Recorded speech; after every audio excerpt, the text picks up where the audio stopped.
Beach FM, locals talking to locals. As we say, good morning to the chair of the Otaki Community Board, Chris Papps. Good morning, Chris.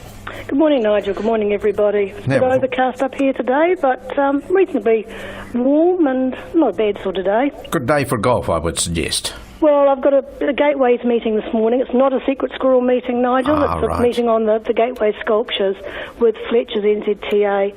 And we're coming along with that quite nicely, which is good. And once we have something to report and something definite, we'll let the public know what's happening. What are the sculpture gateways? Beg your pardon? What is the gateway sculptures or sculpture gateways? What are they? A northern one and a southern one. Oh, yeah. Whereabouts? Up in Otaki there? The final design hasn't been decided yet. That's what we're working on at the moment with the artist and interested parties. So whereabouts will they be placed? One at the northern entry to the expressway and one at the southern. So there'll be one north of Old Houghtree. Yeah. And the other one will be because the on-off ramps were moved. So it was going to be about around Taylor's Road area, but it's now a little bit further south. And who's doing the sculpting? Oh gosh, you've got me now. Right. His name. I just thought it might have been a local person. No. He's the artist that did the horse in Hamilton. Not the beautiful bronzed horse. All right. And I can't think of his name for the life of me. That's okay. No, that's all right. So that'll be approved by what, you folks this morning, or just discussing it still? Oh, no, we're still very much in the design discussion phase of it at the moment. Okay. And the exact positioning of it. So that'll be signage under the sculpture or around the sculpture? Oh, absolutely. And it'll be something that people can be able to walk up to and take photographs around, and it's going to be a feature for Otaki. People driving along the express say, wow, let's stop and go and have a look at that. Yeah, sure. So different sculptures at either end, obviously. They're going to actually marry into each other, so that they will be two sculptures, but basically part of one. Right. One riding off into the sunset, the other riding off into the dawn. About the front end of the horse and the back end of the horse. Lovely. Long-term submissions, have you got all those in, and are you going to be speaking to them?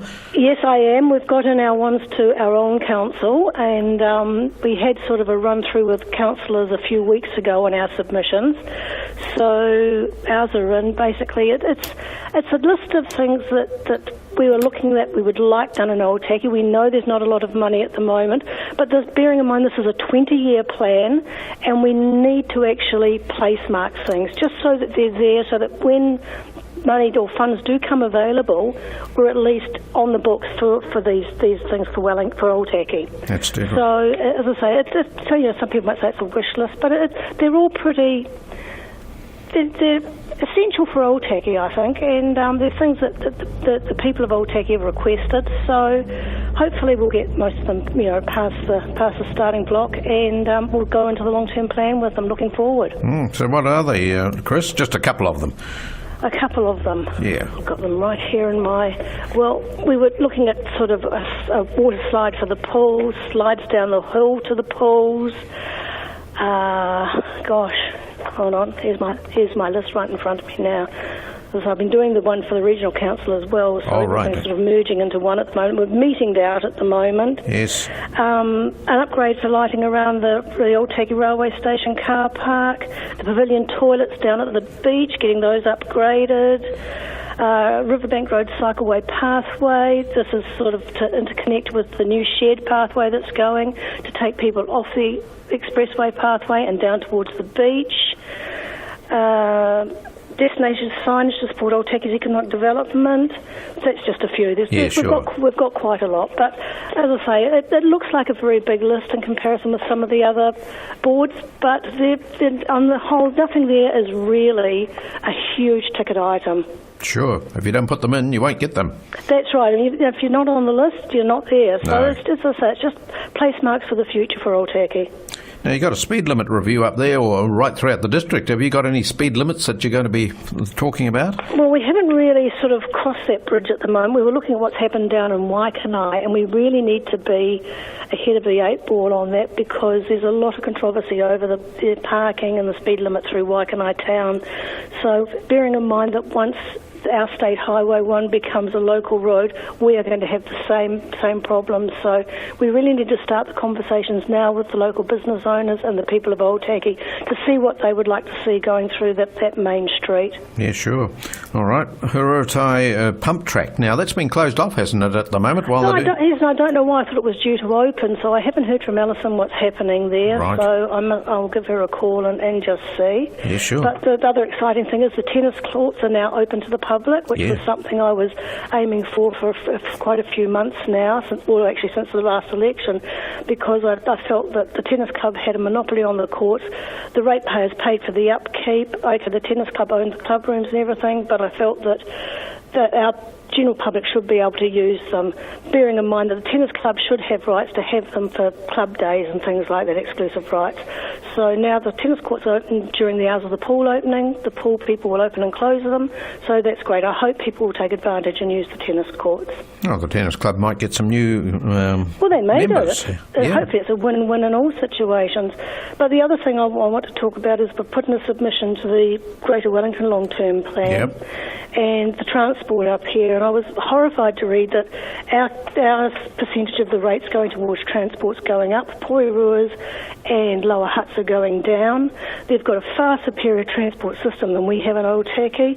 Whilst I applaud the fact that it looks like we could get 2 extra trains going to Palmerston North, our people in Otaki really need to go south. We actually do need a commuter service from Otaki heading down towards Wellington. It doesn't need to be on the half hour like it is to Waikanai, but it certainly needs to be there for our people going to work, our children going down to sporting facilities, down to the movies, and all other recreational aspects down there.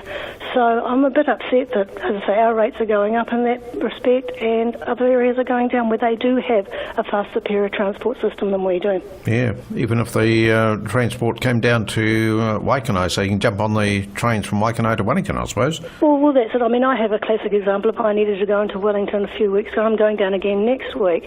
Now, I don't need to be in there till mid-afternoon, but the only bus I can get me a connecting train to get into Wellington is leaving opposite New World at 9:30 in the morning. The next one's not till after 3 in the afternoon. Now, that is just ridiculous. We have this train service coming into Waikanai, and yet Otaki people can't go down and use it. Yeah. If they take a car, there's no parking anymore. That new car park where the hotel was is chocker now. So, the regional council, get your head around this. We actually do need a better service up to Otaki. Yes, you certainly do. And will this government put in an electrified service, do you think, from Waikanai to Otaki? Well, I don't know. I think electrification's probably sort of out of the cost range, but these new trains they're talking about aren't going to cost what it's going to cost for electrification, and that gives them more options with these units. They run on diesel when there's no electricity, and then flick onto the electricity when they hit the overheads. So why not bring in more of those trains and use them on these services? And there's got to be other regions in the country that could actually probably, in Auckland and everything, that could probably use these sorts of trains as well. So a little bit of forward thinking, which is great for the regional council actually talking about these trains, but hey, get onto it now. Don't wait for another 5 or 10 years. Otaki people need this service now, and with the expressway coming to completion in a couple of years' time, there's only going to be more people living up here and needing to get into Wellington. Oh. Is that part of your Elevate Otaki community consultation, or was that separate altogether? No, I think it's probably all part of it as well, but the Elevate Otaki is promoting Otaki and making sure we're not getting bypassed. So having a better public transport system here is obviously going to help us in that regard too. Yeah, that's why I was sort of trying to tie the two up together. It sounds as though they should be together somehow or other. Yes. Yeah. Fair enough too. Now I see the Otaki College swimming pool is going to be, heated or something like that? Yes, well they got the panels from the old Otaki pools, so so that's great, and I've seen it. It looks absolutely fantastic. The pool's lovely. It's been all repainted, and it's great. It's a great asset for the college, and it's a great college. It's coming ahead in leaps and bounds. So you can't get a better group of kids. I've been up there on numerous occasions, and they've got so much pride in their school. It's fantastic to see. Great. Now, see, Stand, of course, they're going to be closing down. They're going down to Paraparaumu eventually, but then might not be for 2 years. But you've got a big block of land there or something, buildings you've got to do something with. You got any ideas on that? No, I don't whatsoever. however, at the moment, I'm afraid, Nigel, not me anyway. I'm sure somebody has, but I certainly haven't, and I haven't heard anything in the grapevine about it either. So the community board's not their concern, but there might be some thoughts on what you might be able to do with it? Well, we haven't actually had that discussion at the present, but I'm sure around the table we will probably have a few things at our next meeting later in a couple of weeks' time. So I'll let you know if there is. You're good on you. Okay, Chris, you got to fly. Now, hold on. Can I just make a plug, yes, please? Red Cross. Yes, Red Cross this Saturday. I really would need some extra collectors if possible. If anybody's available between 9:30 and 2:30, the collection points are Countdown and New World, and they can give me a call on my cell phone, 027 2016 435.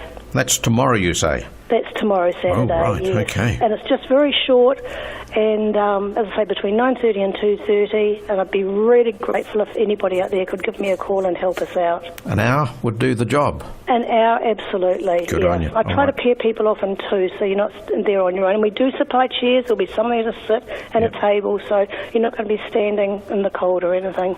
Give me a ring on 027 201 6435. That's right. Thank you very much, Nigel. Pleasure. For that. Have a good one, Chris. You too, Nigel. Bye. Chris Papps, Chair of the Otaki Community Board. 106.3 Beach FM.